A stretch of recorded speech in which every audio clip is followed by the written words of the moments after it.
جی جی اچھا، میرا اگلا سوال ہے حسن بھائی، حضور نبی کریم صلی اللہ علیہ وآلہ وسلم نے دعوت ذوالعشیرہ سے حضرت علی کرم اللہ وجہ الکریم کو اپنا جانشین کہنا شروع کیا،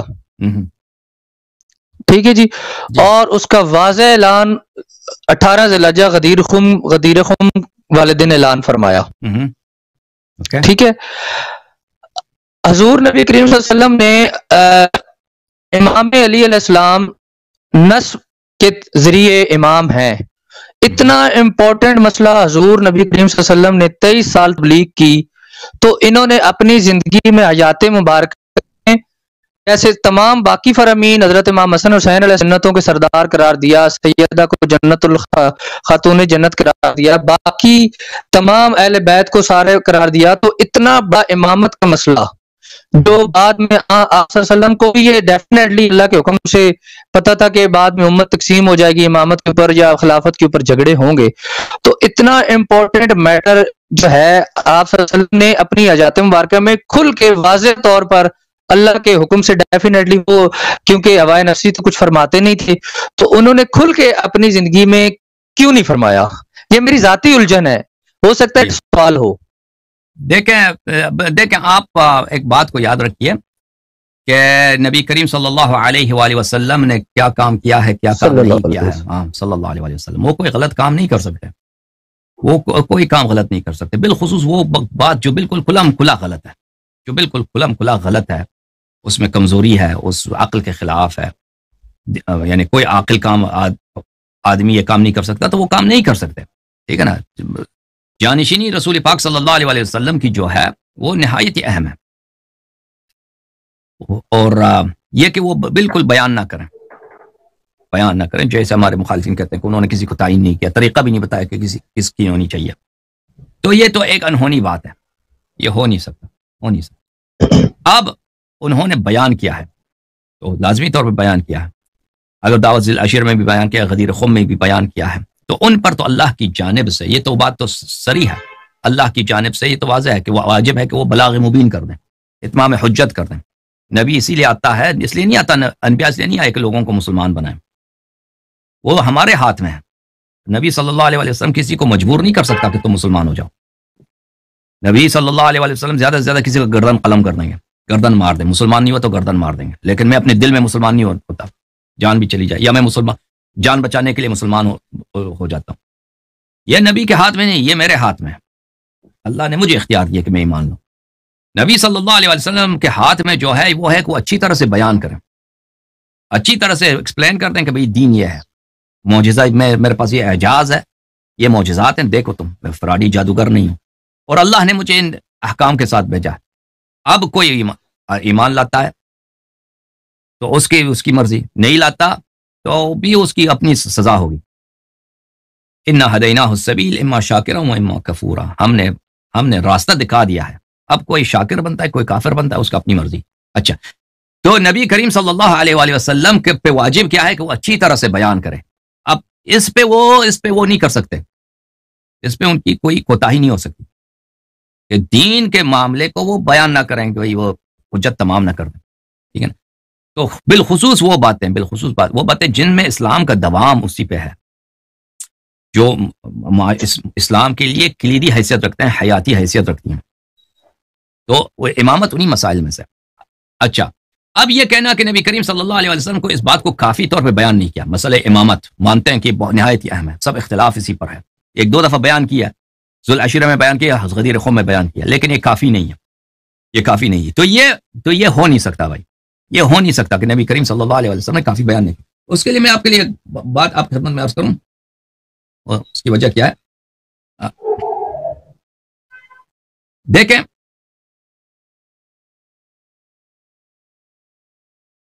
کہ ہمارے پاس جو کچھ نبی کریم صلی اللہ علیہ وآلہ وسلم نے انجام دی ہے، اور جو کچھ نبی کریم صلی اللہ علیہ وسلم نے کیا ہے، ہم تو وہاں پہ نہیں تھے، ہمارے پاس تاریخ کے فلٹر سے گزر کر یہ باتیں آ رہی ہیں، لوگوں نے نقل کی ہے، جن لوگوں نے نقل کی ہے وہ جن معاشروں میں رہتے تھے، ان کے حالات کیا تھے، ان کے فکر کیا تھا، ان کے سیاسی مفادات کیا تھے، دنیائی مفادات کیا تھے، اس بات پہ کافی امپیکٹ رکھتا ہے، اس بات پہ کافی اثر رکھتا ہے کہ جو باتیں ہمیں پہنچی ہیں۔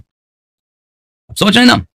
اب میں جس معاشرے میں رہتا ہوں، لوگ جس طرح کی باتیں کر رہے ہیں وہ اس سے منسلک نہیں ہے کہ ہمارے، آپ پاکستان میں رہتے ہیں، میں امریکہ میں رہتا ہوں، جو بھی جس معاشرے میں رہتا ہے، جو شخص پبلکلی کوئی چیز کہتا ہے پبلک کے درمیان، وہ بالکل اس سے منفرد نہیں ہے، اس سے الگ نہیں ہے کہ اس معاشرے میں کیا گزر رہا ہے سیاسی لحاظ سے، اس شخص کے مفادات کیا ہیں، اس شخص کی وفا کس طرف ہے، اس کی دلی لگاؤ کس طرف. تو رسول پاک صلی اللہ علیہ وسلم نے کیا کیا ہے، کیا نہیں کیا ہے، ہم تو اس کے شاہد نہیں ہیں.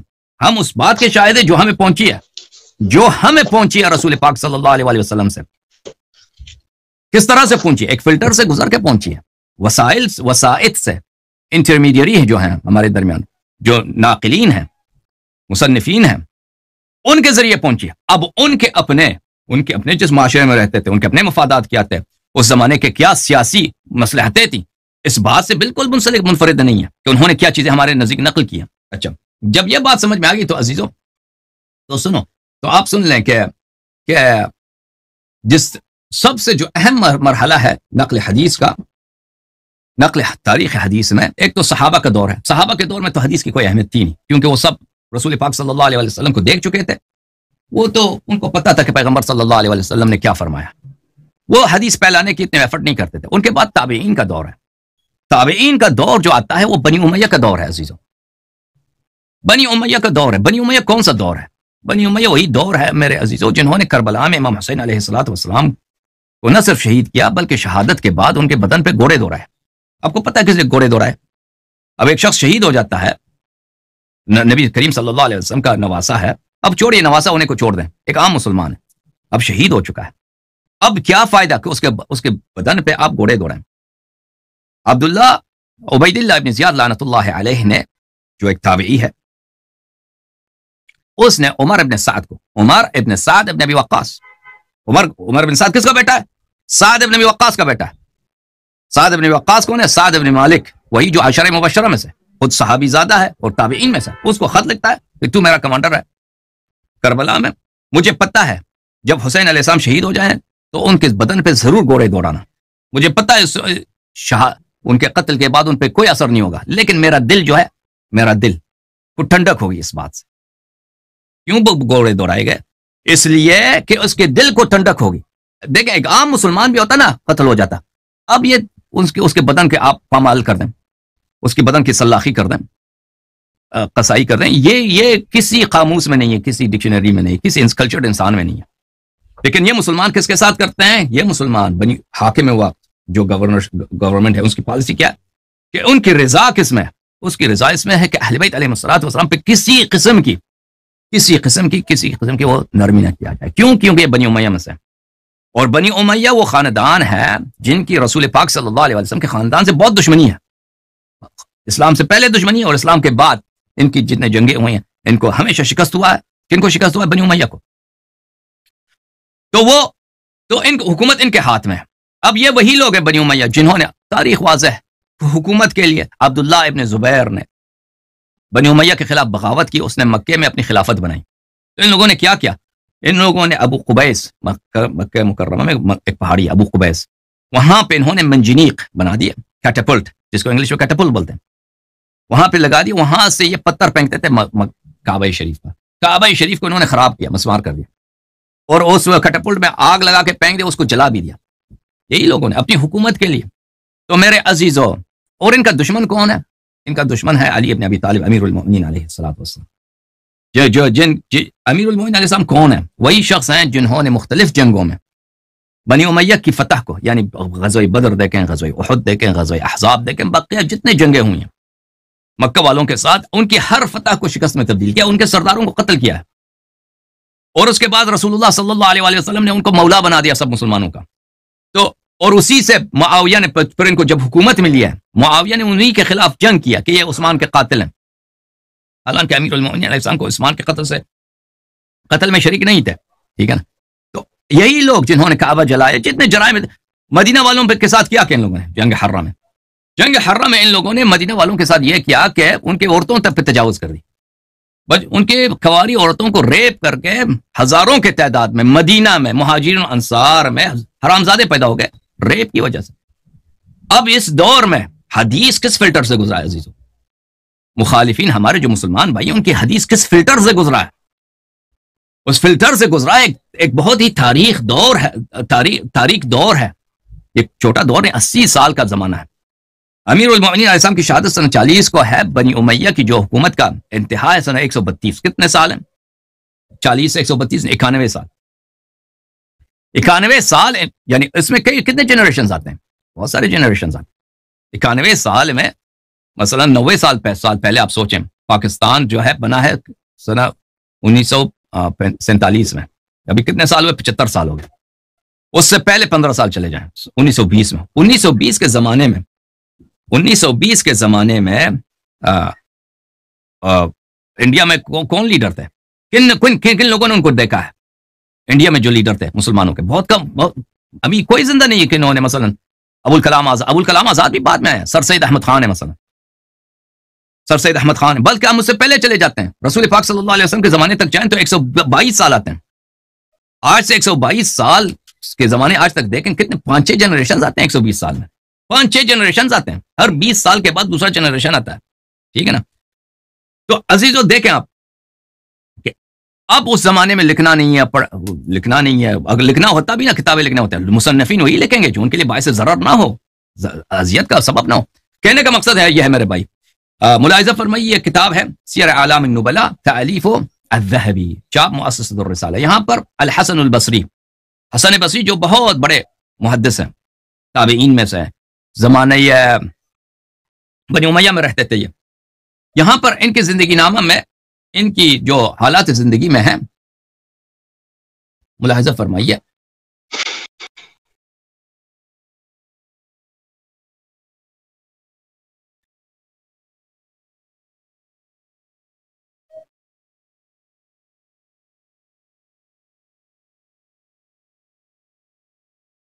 ان کے حالات زندگی ملاحظہ فرمائیے کہ ان کی کتنی تعریف ہے. قال محمد بن سعد بصری نے اپنے کتاب طبقات الکبریٰ وغیرہ میں لکھا ہے کان الحسن جامعا عالما رفیعا فقیحا ثقتا حجتا مأمونا عابدا ناسکا کثیر العلم فصیحا جمیلا وسیم ہے خوبصورت. باقی الفاظ آپ جانتے ہیں، جامع، عالم، ثقہ، فقیح وغیرہ، ان کی ترجمہ کرنے کی ضرورت نہیں. اچھا، اس کے بعد ابو بردہ نے کہا ما اشبہ، عوام ابن حوشب نے کہا ما اشبہ الحسن الا بنبی، انبیاء کے اتنا بڑا عالم، انبیاء کے سے شباہت رکھتا ہے. اچھا، ما رأيت احدا اشبہ باصحاب محمد صلی اللہ علیہ وسلم منہ، کہا کہ یہ بالکل صحابہ سے شبیہ تر کوئی شخص اور ہی نہیں ہے حسن بصری کے خلاف. اس کے علاوہ کتنے اس کی تعریفات ہیں. اچھا، یہ شخص اپنے زمانے کا سب سے بڑا محدث ہے. اچھا، ملاحظہ فرمائیے تہذیب الکمال فی اسماء الرجال جلد نمبر 6، تالیف الحافظ یوسف المزی، چاپ مؤسسۃ الرسالہ. یہاں پر صفحہ نمبر 124 میں راوی کہتا ہے کہ میں نے حسن بصری سے پوچھا، میں بہت دفعہ تجھ سے میں سنتا ہوں کہ تو کہتا ہے کہ قال رسول اللہ صلی اللہ علیہ وآلہ وإنک لم تدرکہ. آپ کہتے ہیں، ہمیشہ کہتے ہیں قال رسول اللہ صلی اللہ علیہ وآلہ. آپ کس روایت کس سے کرتے ہیں بھائی؟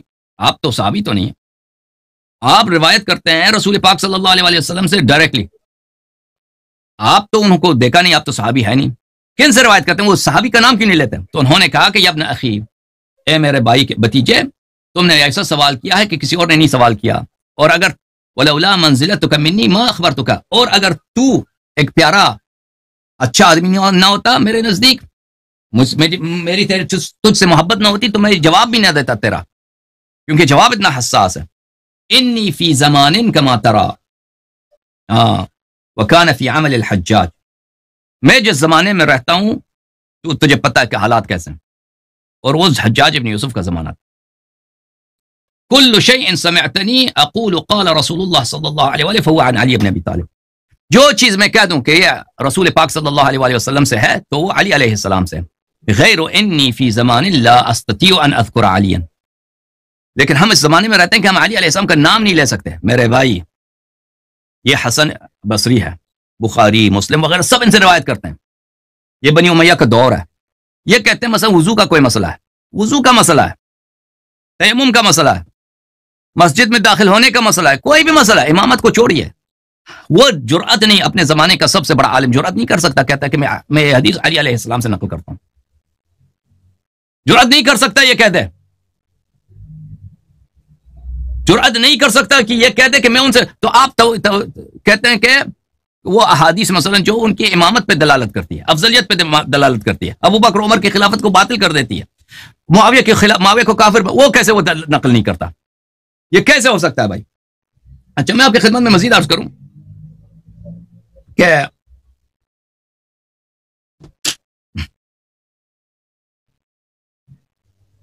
میں آپ کی خدمت میں مزید عرض کروں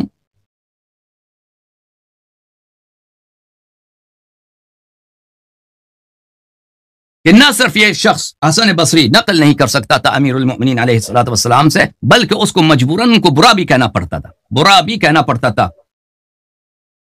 اچھا میں آپ کی خدمت میں یہ ملاحظہ فرمائیے، یہ کتاب ہے کہ اخبار الموفقیات، تالیف زبیر ابن بکار، چاپ عالم الکتب، اور ان باتوں کو جو میں کہہ رہا ہوں اس کے حوالے بہت ہیں، لیکن میں اختصار کے ساتھ بیان کر رہا ہوں آپ کے ساتھ۔ یہاں پہ ملاحظہ فرمائیے صفحہ نمبر 167 حدیث نمبر 104، یہاں پر حسن بصری سے ہے، حسن بصری نے کہا کہ لو كان في المدينة يا أبا سعيد إنك سئلت عن علي رضي الله تعالى عنه فقلت لو كان في المدينة يأكل من حشفها وتمرها كان خيرا مما صنع۔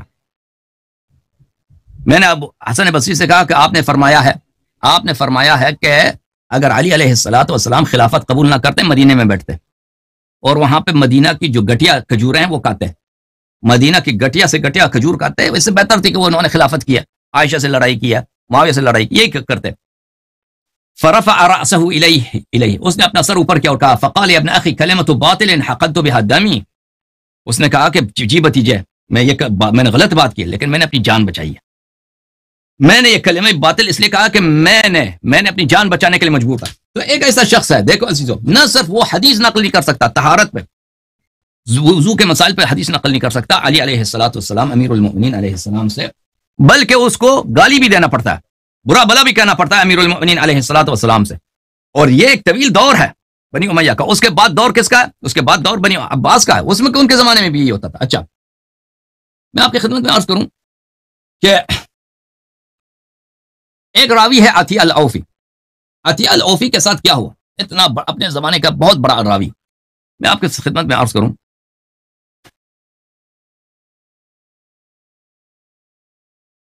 عطیہ العوفی بنی امیہ کے زمانے میں رہتا تھا اور بہت سارے علماء نے اس کی توثیق کی ہے، مثلا تصحیح کی، اس کے احادیث کی، اس کے منفردات کی تصحیح کی ہے۔ ترمذی نے اپنی کتاب سنن ترمذی میں اس کے بہت سارے احادیث کی تصحیح کی ہے، اس کے منفردات کی تصحیح کی ہے۔ تو آدمی کیا ہے؟ آدمی ہے ثقہ۔ یحییٰ بن معین نے اس کی توثیق کی ہے۔ آپ کی خدمت میں عرض کروں یہ کتاب ہے کتاب التاریخ دراست و ترتیب و تحقیق، کتاب تاریخ یحییٰ بن معین الجزء الثالث۔ یہاں پہ آپ کی خدمت میں آپ کو دکھا، یحییٰ بن معین بہت بڑا ہے، بخاری، مسلم یا احمد بن حنبل سب اس کے عیال ہیں، مختلف علوم میں، بالخصوص علم حدیث میں اور جرح تعدیل میں، یعنی اس پہ ڈیپینڈ کرتے ہیں۔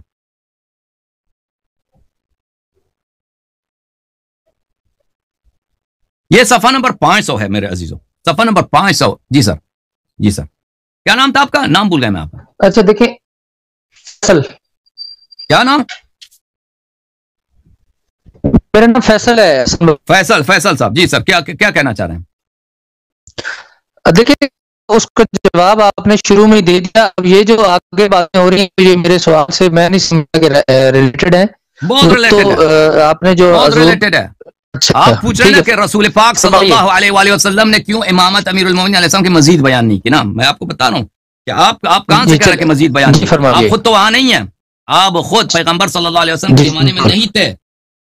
ہمیں جو پہنچا ہے ہم اس کی روح سے کہتے ہیں، ہم روایات کی روح سے کہتے ہیں، جو ہمیں پہنچا ہے، جو ہمیں روایت ہمیں پہنچی ہے، جن مصنفین کے تھرو، جن ناقلین کے تھرو، جن روات کے تھرو، ہمیں سمجھنا چاہیے کہ وہ کن حالات میں رہتے تھے، ان کی اپنی منفعت کیا تھی، ان کے وہاں پہ پولیٹیکل ایٹماسفیئر کیا تھا، ٹھیک ہے نا؟ جب آپ اتنے اہم مسئلے پہ پوچھیں، مسئلے امامت پر، اسلام میں جتنا خون ہوا ہے وہ اس امامت پہ ہوا ہے، قتل و غارت، جتنا ظلم ہوا اسی مسئلے پہ ہوا ہے، سب نزاع اسی بات پر۔ تو آپ کہتے ہیں اس مسئلے پہ مزید احادیث کی کیوں نقل پیغمبر صلی اللہ علیہ وسلم سے نقل نہیں کیا؟ تو اس کا جواب میں کہتا ہوں بہت ساری احادیث نقل کی ہیں، لیکن آپ کی بات اگر ہم مان بھی لینا تو آپ ان کو آپ سوچ لیے کہ آپ کس ورثے کی بات کر رہے ہیں، آپ کس ہیریٹیج کی بات کر رہے ہیں، آپ کس سنت کی بات کر رہے ہیں۔ کتاب تاریخ یحییٰ ابن معین صفحہ نمبر 500، یہاں پہ ملاحظہ فرمائیے، یہ جملہ نمبر 2446، یحییٰ ابن معین عطیہ العوفی سے کہا کہ اس کا نام ہے عطیہ الجدلی۔ قلت لیحییٰ کیف حدیث عطیہ، عطیہ کی حدیث کیسی ہے؟ قال صالح، اس کی حدیث صحیح ہے، اس کی حدیث میں کوئی اشکال نہیں۔ اچھا اب دیکھیے یہ عطیہ اس کے ساتھ بنی امیہ نے کیا کیا۔ یہ عطیہ العوفی یہ شیعہ بھی نہیں ہے، مخالفین کا آدمی ہے، لیکن وہ اس نے احادیث نقل کی اہل بیت علیہ السلام کے فضائل میں۔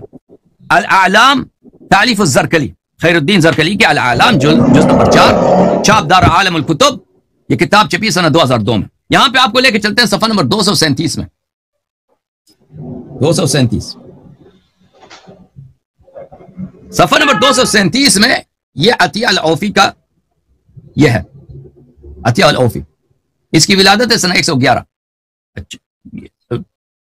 اس کی وفات ہے سنہ 111 کو۔ عطیہ ابن سعد ابن جنادہ العوفی الجدلی، یہ جدل کے قبیلے سے ہیں، القیسی الکوفی ابو الحسن من رجال الحدیث، یہ حدیث کے روات میں سے، کان یعد من شیعہ اہل الکوفہ۔ شیعہ کس کو بولتے ہیں عزیزو؟ ان محدثین کے نزدیک شیعہ یعنی وہ معاویہ اور امیر المومنین علیہ السلام کی لڑائی میں وہ علی علیہ السلام کو تائید کرتے تھے، کہتے ہیں حق علی کے ساتھ، اس سے مراد یہ ہے۔ اچھا خرج مع محمد بن الاشعث، محمد بن الاشعث نے جو تابعین میں سے ہے، اس نے خروج کیا تھا بنی امیہ کے خلاف، اس کے ساتھ تھا۔ اچھا فكتب الحجاج الى محمد بن القاسم الثقفی ادعو عطیہ، حجاج ابن یوسف نے محمد ابن قاسم الثقفی، وہی محمد بن قاسم جو ہندوستان سندھ بھی آیا تھا، اس نے لشکر لے کے آیا تھا، سندھ راجہ داہر کے ساتھ اس کی لڑائی ہوئی تھی، بنی امیہ کا جنرل تھا، اس کو خط لکھا عطیہ کو اپنے پاس بلاؤ، فإن سب علیاً علی ابن ابی طالب علیہ الصلاۃ والسلام وإلا فاضربه 400 صوت واحلق رأسه ولحیته، اس کو بلاؤ اپنے پاس اور اس سے کہہ دو کہ گالی دے دو۔ اپنے زمانے کا ایک بہت معزز بڑا عالم دین محدث، اس کو بلایا جاتا ہے، ہاں اس کو بلایا جاتا ہے، اس کو کہتا ہے کہ ہم تم کو نہیں چھوڑیں گے جب تک کہ تم اعلیٰ ندرا کے ممبر پہ گالی دے دو۔ نہیں یہ کہ کوئی اور بات نہیں، گالی دے دو، گالی دے دو کس کو؟ علی علیہ الصلوۃ والسلام کو۔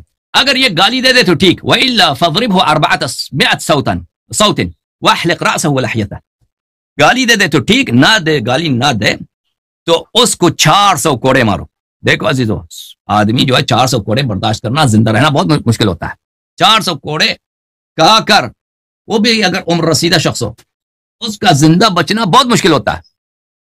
400 کوڑے مارو، اس کا سر بھی ٹینڈ کرو، سر بھی گنجا کرو، داڑھی بھی شیو کرو اس کا۔ فدعاہ، اس کو بلایا محمد بن قاسم لعنت اللہ علیہ، واقرأہ کتاب الحجاج، اور بولا کہ یہ حجاج کا یہ لیٹر ہے، حکم آیا ہے۔ فابى ان يفعل، اس نے کہا کہ میں کام یہ تو نہیں کر سکتا، میں گالی دے دوں، گالی نہیں دے سکتا علی علیہ السلام۔ تو کیا کیا اس کے ساتھ؟ فضربہ ابن القاسم الاسود، محمد بن القاسم نے اس کو 400 مارے، 400 کوڑے مارے، وحلق رأسه ولحيته، اور اس کا سر بھی گنجا کیا، اس کا داڑھی بھی شیو کیا اس نے۔ ثم لجأ الى فارس، وہ وہاں سے چلا گیا پھر اپنے شہر سے۔ دیکھیں ایک آدمی کے ساتھ جب یہ ہوتا ہے پھر اس شہر میں تو نہیں رہ سکتا، وہ وہاں سے نکل گیا، چلا گیا فارس کے علاقے میں، شیراز، پتہ نہیں کہاں چلا گیا۔ واستقر بخراسان بقیت ایام الحجاج، بقیہ حجاج ابن یوسف کے ایام میں وہ خراسان میں رہا، پر جب حجاج مر گیا تو واپس آیا۔ تو دیکھو عزیزو، ایک شخص اس زمانے میں جب محدثین کے ساتھ یہ ہوتا تھا، اور محدثین کا کوئی فائدہ نہیں ہے دنیائی فائدہ کہ امیر المؤمنین اہل بیت طاہرین علیہ السلام کی نفع میں حدیث نقل کریں، بلکہ ان کا فائدہ اسی میں ہے کہ امیر المؤمنین علیہ السلام کو گالی دے دیں۔ تو پھر آپ یہ نہیں کہہ سکتے کہ مؤرخین نے ہسٹری کو کون لکھتا ہے؟ ہسٹری کو وکٹرز لکھتا ہے، ہسٹری کو وہی لکھتا ہے، تاریخ کو وہی لکھتا ہے جو پہ روز ہوئے، جو ابھی مثلا جو مختلف جنگیں ہوئے تاریخ میں، ان کو کون تاریخ نقل کرنے والے کون ہیں؟ وہی لوگ ہیں جو انہوں نے فتح کیا، فتوحات ہیں، جو لوگ قتل ہوئے ہیں ان کے تو انہوں نے تاریخ نہیں لکھی۔ تو محدثین سے آپ توقع نہیں کر سکتے کہ وہ ایسے احادیث نقل کریں امیر المؤمنین علیہ السلام کی امامت پر۔ جب یہ سب پتہ چلا آپ کی خدمت میں، جب یہ سب پتہ چلا تو آپ کا یہ کہنا کہ رسول اللہ صلی اللہ علیہ وسلم نے ذوالعشیرہ میں تو امیر المؤمنین علیہ السلام کی امامت بیان کی، غدیر خم میں بھی بیان کیا ہے، تو بیچ میں کیوں ساکت رہے؟ کیسے ہو سکتا ہے کہ ساکت رہے؟ کیسے ہو سکتا ہے جس پیغمبر پر اتمام حجت واجب ہے، اتمام حجت واجب ہے، وہ پیغمبر صلی اللہ علیہ وسلم امت کا سب سے جو حیاتی مسئلہ ہے اس کے بیان کرنے میں وہ کچھ تاخیر کریں یا کم بیان کریں یا فل بیان نہ کریں، لیکن پیغمبر صلی اللہ علیہ وسلم نے اچھی طرح بیان کیا ہے۔ آپ کے ہاں جو پہنچی ہے نا، کس طرح سے پہنچا ہے؟ ایک ایسے طریقے سے پہنچا ہے کہ اس پر وقت کے سیاسی ماحول جو ہے، سیاسی ایٹماسفیئر جو ہے، اس سیاست والوں کے جو مفادات ہیں وہ مورخین کے قلم پر، مورخین کے کتب پر اور مصنفین محدثین کے روایات پہ اثر انداز ہیں۔ اور پھر یہ بنی امیہ کے ساتھ یہ سلسلہ ختم نہیں ہوا، بنی عباس کے دور میں بھی یہی تھا، بنی عباس کے دور میں یہی تھا۔ لہذا اگر آپ کے کتب میں یہ باتیں کمتر ملتی ہیں تو بالکل یہ واضح بات ہے، سمجھ آنے والی بات ہے۔ آپ شیعہ کتب میں آ جائیں، ہم آپ کو دکھائیں گے کہ رسول اللہ صلی اللہ علیہ وسلم نے ہر قدم پہ بتایا۔ اس کے علاوہ میں آپ کی خدمت میں عرض کروں کہ آپ کے کتب میں بھی بہت ہیں، اس کے باوجود اعجاز یہی ہے، یریدون لیطفئوا نور اللہ بافواہہم واللہ متم نورہ۔ یہ چاہتے ہیں کہ اللہ کہ امیر المؤمنین علیہ الصلوۃ والسلام کے نور کو اپنی پھونک سے بجھا دیں، لیکن اللہ تعالیٰ یہ جو ہے یہ نور بجھنے نہیں دینے والا۔ ملاحظہ فرمائیے عزیز، میں ایک حدیث آپ کو دکھاؤں۔